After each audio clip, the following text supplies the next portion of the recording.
President Biden spoke in remembrance of the thousands of lives lost on 9/11 yesterday. Let's listen in. Ground Zero in New York. And I remember standing there the next day and looking at the building. I felt like I was looking through the gates of hell. It looked so devastating because from where you could stand. There's just one problem. According to RNC research, Biden was in Washington, D.C. on September 12, 2001 for a Senate session. Now, this apparent gaffe comes as Biden's numbers in recent polls are cratering. Wall Street Journal survey shows 73% of voters say Biden is too old to run, while 47% of voters say former President Donald Trump also too old to run. In a CNN poll, which we covered here on Rising last week, 67% of Democrats wish they had an alternative to Biden. But MSNBC's Mehdi Hasan says Democrats shouldn't worry about these statistics. Let's look. We need to calm the hell down.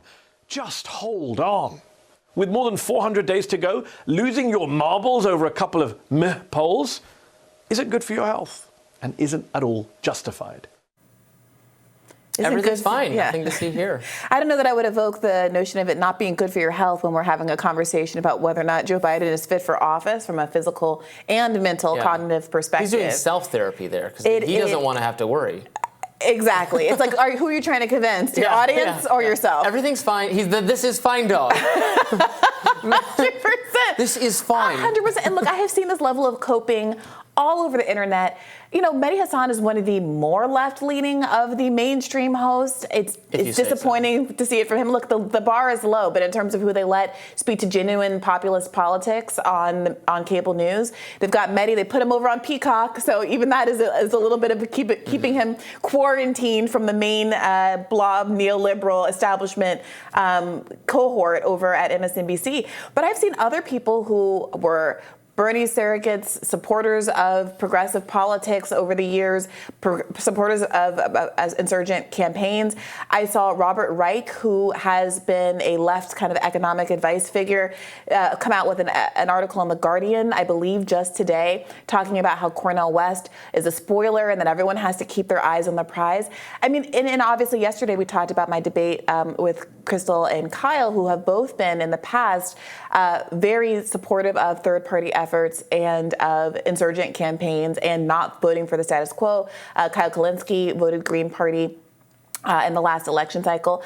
But something seems to have shifted with people. I saw Young Turks, even another left outlet, one of the largest there is, do a segment where both of their main hosts were making the case for all of Biden's accomplishments, even though there, I think, is some more flexibility and openness there to some of these alternative candidates that are running.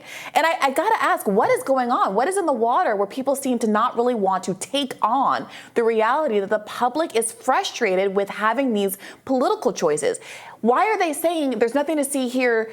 Look at all the wonderful things Biden has done. Don't pay attention to the fact that he is getting obvious facts wrong about his life. He's been a serial fabulist even before he got older. And instead of taking this opportunity 400 days out to try to find someone else. It's like they're not willing to do that, and that's not going to happen. But they've made a vision board, which is Biden being president again, and they're trying to manifest it into existence. I mean, I think it betrays genuine. I mean, it doesn't make sense that you wouldn't consider other candidates. Like, they're very worried, I think, about Biden being reelected. Honestly, I think there's more worry about Biden being reelected than there was about Biden winning last time in the first place. There's more, because if he was ahead in the polls, if he was 6 points ahead of every Republican candidate, I don't think there would be as much fretting about Cornel West or anything, or primary challenge or anything else. It's because right now it's already dead even. It's usually it gets closer as the election, as we head down to actual voting day in November, the parties get real close. It's already close. And that is a worrying sign. And then you have things like, and he's only going to get older between now and the election, and then in the possible second term. So things like, what led this segment, where again he just casually suggests that he was, watching the wreckage day after. It's such an unforced error, not true. Too. It's the way he exaggerates. He's come to suggest sometimes that Beau Biden death was related to he said it was in Iraq? Oh yes, that it was like a military death. Right, it was not. It was right. He freed Nelson Mandela, or there are these crazy. Oh, the Mandela one is good. Is a good one. But and political figures are always. Hillary Clinton claimed her chopper when she visited. I can't remember if it was Iraq or Afghanistan. Yeah. It was like nearly and came under fire. Right. It didn't. Everyone likes to tell stories that puts them in harm's. The politician loves I got my hands dirty and I went in there and we almost had to shoot our way out. Yeah. It's nonsense. Not Joe true. Biden has repeatedly regaled voters with a tale about himself being arrested 30 years ago in South Africa while trying to see Nelson Mandela. It just didn't happen. It plainly didn't happen. So this is the question. He's a plagiarist. That doomed his campaign in 1988, 92?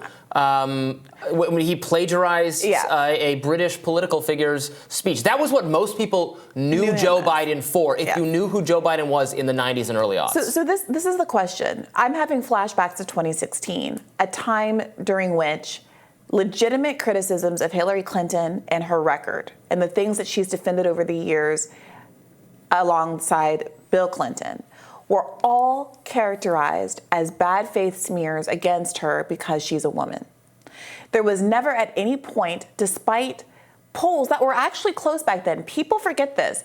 There was, I think, 1 or 2 weeks where Hillary Clinton got, 10 points ahead of Donald Trump, and those were the weeks following the Access Hollywood scandal, and it immediately snapped back to being a tight race. She was, for the bulk of that contest, within the margin of error.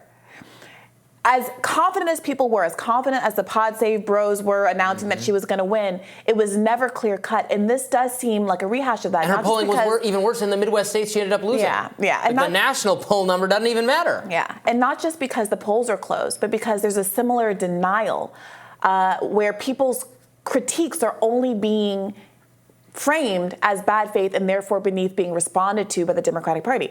I think there's a world where Hillary Clinton has started to address some of the concerns. I was wrong about the crime bill.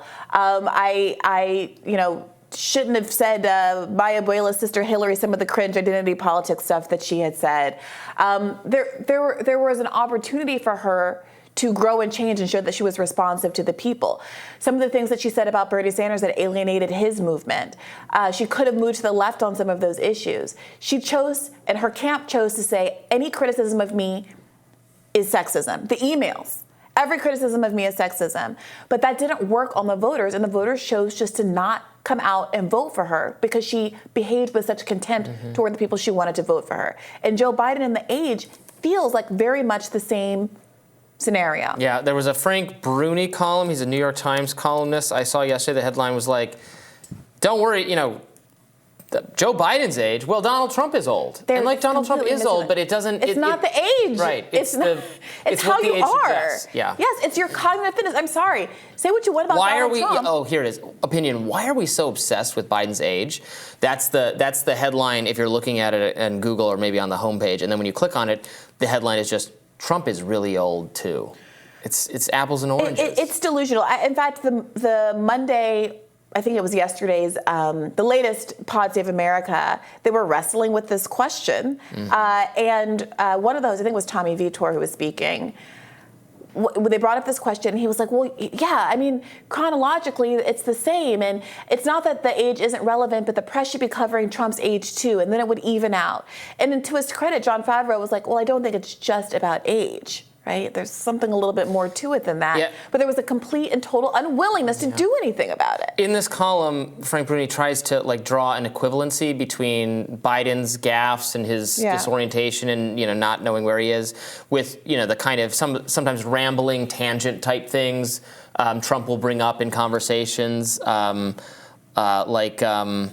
he's quoting Trump here. We lost in some interview with Tucker. With the interview with Tucker Carlson, talking about the Panama Canal. We lost 35,000 people to the mosquito, malaria. We lost 35,000 people vicious. They had to build nets. So one of the true great wonders of the world. Look, it was one of the 9 wonders. No, it was one of the 7.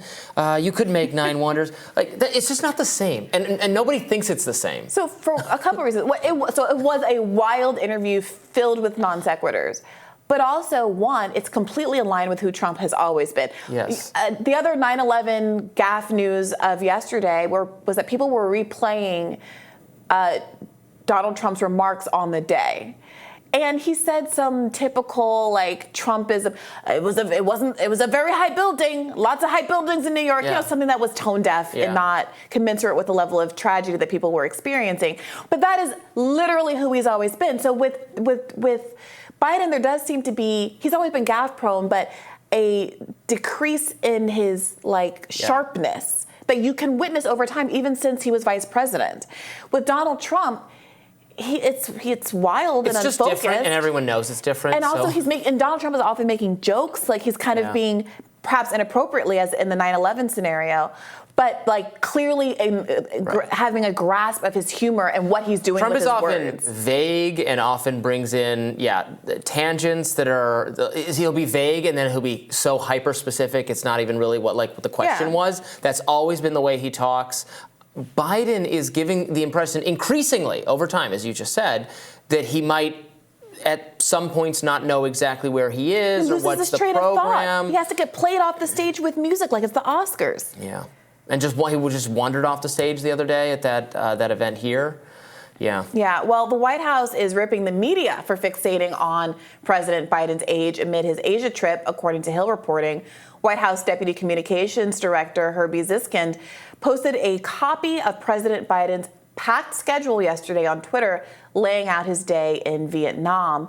I guess the density of that schedule is supposed to indicate that he is really fit and rigorous and can get through it all. But he was, however, asking at what time can he take a nap or go back to bed. In the middle of it. And at the end of the day, if you're at this point blaming the liberal media, which is participating in all of this, right? It's not just conservatives. Everyone is talking about this. Majorities of Democrats feel this way about the candidate. You can just keep saying, believe me and not your lying eyes. Right. But are you going to end up in a Hillary Clinton situation a week before the election when you realize that people believe what they see and have discomfort about voting for the oldest president in the history of presidents to get another term? Yeah. But they don't care. They don't care. And they being the media, the DNC, Biden's advisors, they're bitter. They're furious that the American people actually do seem to care about this. Also, I'm not trying to be flippant about how unprecedented it would be to discard an incumbent and all the power of the incumbency, and what a risk that would be. But it is also worth noting that as polls show that almost every single Republican could beat Biden at this point. I think there was one in a field of some not very impressive people who still came out ahead of him in the polls. At a certain point, what are you even losing to mix it up? Well, sure, but no one has presented much evidence thus far that there's some other Democrat who's going to poll or perform better. Well, maybe we'd see something if the Democrats allowed us to have a primary, allowed the left to have a primary. Absolutely, and there should be a primary for sure. Maybe RFK Jr. or Marianne would poll better. Yeah. I don't think Kamala Harris would poll better. I even have some skepticism that Gavin Newsom would poll better. The kind of person they would pick, I don't think is going to poll better. Yeah. But we'll see. More Rising after this.